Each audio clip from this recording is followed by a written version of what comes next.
After Babylon fell, King Darius took the throne. To manage his vast empire, he appointed 120 satraps to govern, and over them 3 high officials.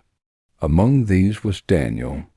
Daniel's excellence and integrity shone so brightly that the king planned to set him over the entire kingdom. So they said, "We will never find any basis for charges against this man unless it has something to do with the law of his God."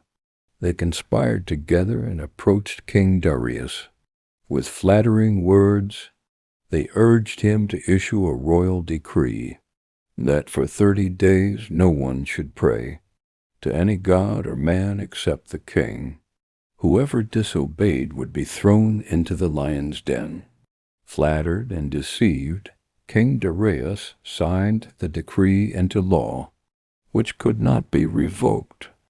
When Daniel learned that the decree had been signed, he went home to his upstairs room. The windows opened toward Jerusalem, and 3 times a day he knelt and prayed, giving thanks to his God, just as he had always done.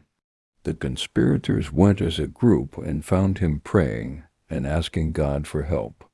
At once they went to the king to accuse him, saying, "Daniel, one of the exiles from Judah, pays no attention to you, O king, or to the decree you have signed.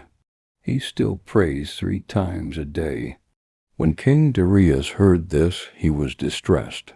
He tried until sunset to rescue Daniel, but the law of the Medes and Persians could not be changed. The conspirators pressured him, reminding him, "Remember, O king, according to the law of the Medes and Persians, no decree or edict can be altered." So the king gave the order, and they brought Daniel and threw him into the lion's den. The king said to him, "May your God, whom you serve continually, rescue you." A stone was brought and placed over the mouth of the den, and the king sealed it with his own signet ring and with the rings of his nobles, so that Daniel's situation might not be changed. Then King Darius returned to his palace. He spent the night without eating, without entertainment, and could not sleep, his heart heavy with sorrow. At the first light of dawn, King Darius hurried to the lion's den.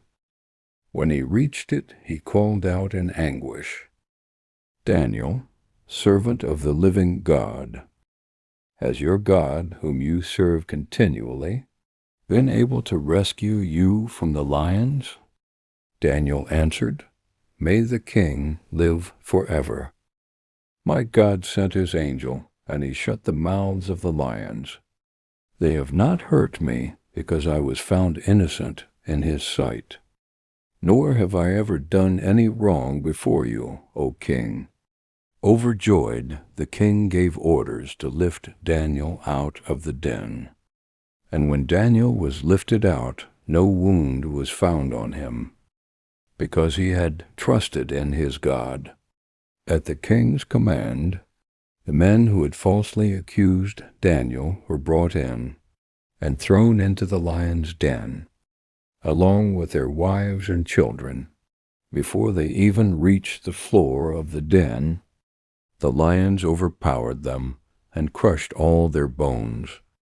Then King Darius wrote to all nations and peoples of every language throughout the earth, "I issue a decree that in every part of my kingdom people must fear and reverence the God of Daniel, for he is the living God, and he endures forever.